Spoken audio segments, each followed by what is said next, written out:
Now, progressivism had been created to try and help those individuals who seem to, really have the least protections. But just like any other political movement, progressivism is going to have its limits. Okay, there will be things that were accomplished. There would be things that were changed. But there are limits to what it could accomplish. Now, we are still dealing with progressivism today. We still have politicians who refer to themselves as progressive. And so there are those who are still going through trying to accomplish what the original goals of progressivism were. Whether or not that's going to continue, well, that's a good question. But as we close out our look at the progressive era, we are just going to take a brief look at what were some of the limits of progressivism. What were some of the things that, while it either was or should have been looked at as one of the tenets of progressivism, just wasn't able to get accomplished. As I said, every political group, theory, practice, however you want to phrase it, every single one of them at one time or another is going to find that there are limits to what they can accomplish. And that includes current political parties and past political parties. Progressivism would be no different. There would be limits. So we're going to talk about civil rights, ladies and gentlemen. Now, civil rights can be everything from voting to where you live. Now, don't get this confused with civil liberties. Okay, civil liberties are the freedom of speech, press, religion, things along those lines. Those are civil liberties. Civil rights are more along the lines of the right to vote. Now, we are going to talk later on when we get into the 50s and whatnot. We're going to talk about the civil rights movement, things like Dr. Martin Luther King, for example. But for right now, that is still a little ways down the line. Now, in 1912, we had a presidential election, and Woodrow Wilson won the support of the NAACP, the National Association for the Advancement of Colored People.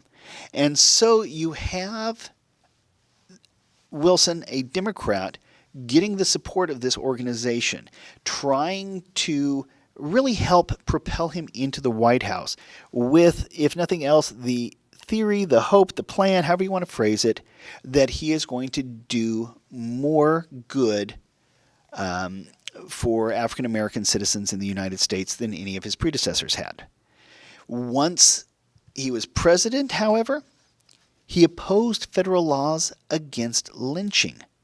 Now remember, we talked about lynching before. Lynching is where you have mob justice. You have a mob acts as judge, jury, and executioner. And it could be for a real or an imagined crime, essentially.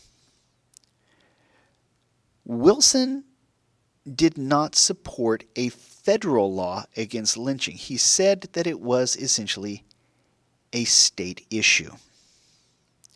So the NAACP had supported Wilson with the hope that he would do things like encourage a federal law against lynching.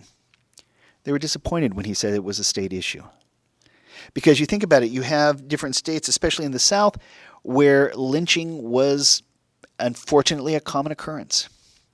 And if the governments down there had not done anything yet, they probably weren't going to do anything at this point in time. What's more, as far as civil rights goes, Wilson's cabinet extended segregation. Okay, Wilson went through and he, kept the segregation policies and strengthened them. Remember Plessy versus Ferguson? We talked about that before, that you could segregate people based on race. That was the old separate but equal aspect. He made sure that the military was segregated. He made sure that the civil service was that way. So Wilson and his cabinet went through and did much more to keep segregation in place and not help African Americans than to actually assist them. In fact, African Americans felt exceedingly betrayed by Wilson. Woodrow Wilson has gone down. Some will argue he was one of the more racist presidents the nation ever had. And again, that is one of those issues.